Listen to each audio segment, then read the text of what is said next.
This is not a hair tutorial. This is a tragic story of my hair that went through so much that you can't even imagine. It all started when I was going through depression from moving to the States all alone at the age of 23. I was under a lot of pressure to overcome my language barrier and getting all A's to pursue my dream career, which is becoming a dentist. To cope with this misery, I started dyeing my hair as an outlet. Well, it wasn't the smartest decision, but whatever. Indeed, my hair went through a lot, and I'm truly thankful that I didn't go bald. After torturing my hair for many years, I have decided to give my hair a break. No bleach. At least, that was my plan. But after growing out my roots for a while, I realized that it's not a realistic plan. So I compromised and decided to do a root smudge, highlight, baby light, or whatever you call this. Spending many nights of researching, I gained false confidence and finally started doing this selective bleaching and coloring sessions to make my dark roots blend better with my bleached hair while I'm growing them out. It may look okay to you, but I don't really recommend doing this at home by yourself. But if you insist on doing this at home, watch this video till the end because I'll be sharing some tips that I've learned through my hair experiments.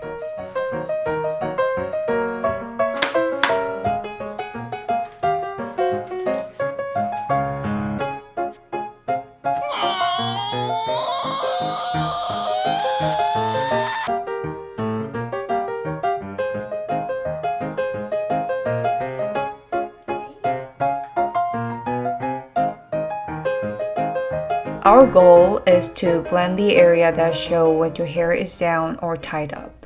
No one would know if you did your whole head or not, so we're gonna just do our target areas, which are the crown area and all the sections along the hairline. I'll do 3 to 4 rows in each section. This will be more than enough to give you the blurry effect on your roots. I usually start from the bottom sections and work my way up because if something goes wrong, I can at least cover my mistakes. You know, you can use your top section as a toupee. Basically, I'm dividing my hair into 2 using the horizontal part above my ear, and then I grab a little section from the bottom half.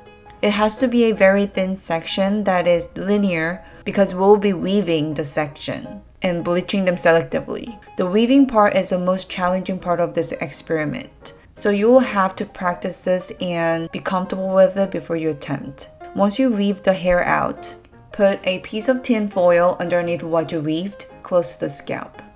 I found that when the tin foils are facing your face, it's much easier to apply the bleach. But you can do it however you want. Make sure your hair is saturated with bleach and keep the bleach in the tin foil. And then fold the tin foil to prevent the transfer of the bleach. If this is your first attempt, you will need help. Have someone there for you to hand over the tin foil or help with the application of the bleach. When I first tried this, I weaved a section and let my husband apply the bleach, and while he's applying bleach, I would weave another section, and when he's done applying, I would fold the tin foil. On my second attempt, I just needed him to hand over the foil. And now I can do it all by myself. What you need to be aware of is the amount of time that the bleach sits on your hair. Closely monitor the time, otherwise you will have to say goodbye to your hair. To minimize the time of application, I highly recommend you to practice before you do this. So get a big bottle of cheap conditioner and practice as if it was bleach and time yourself.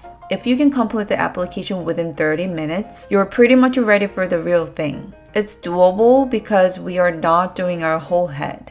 Maybe you'll have a total of 20 tin foils on your head. Of course, you can do it more if you want more blended look, but don't be greedy, start with less and build it up. If you can't do it quick enough, wash it selectively according to the processing time. So if you started from the bottom section, just wash the bottom section first and leave the top section until the process is done. To simplify this, grab a little section, weave it out, put a tin foil underneath the section, and apply bleach. Make sure to saturate your hair and fold it up and wait for about an hour. What time right now? 5:10. 5:10.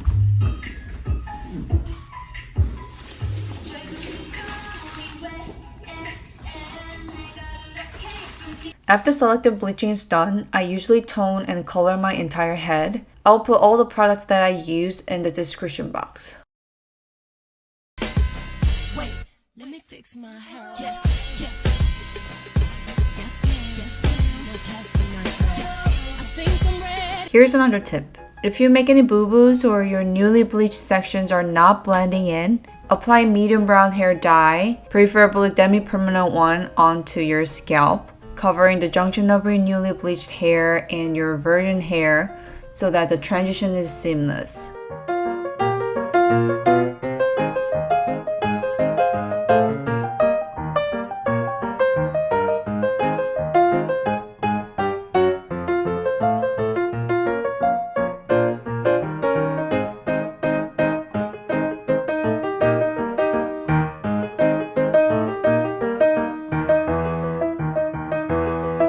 So I've been doing this every month or every 2 months to make my roots blend in a little bit better. And I've done this about 5 times so far. The beauty of this technique is that you can build it up and it gets better after each session. And also you only need a little bit of bleach. Normally I use 1 scoop of bleach and it's enough to cover every weaved section. When I first tried doing this, I wasn't quite happy with the results, but there was definitely some improvement in blending.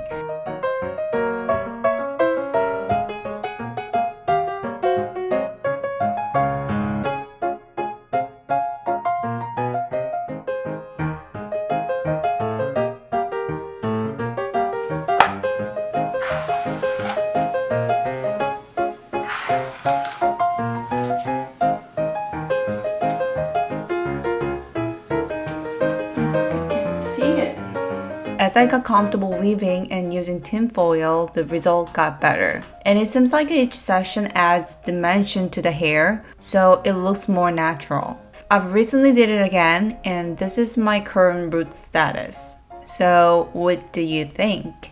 I know it could be better if I got it done by a professional, but I think I'm satisfied with the result for now. If you get to try this, tell me your experience. I hope you enjoyed this video and good luck if you decide to try this technique. Alright, then I'll see you guys next time. Bye!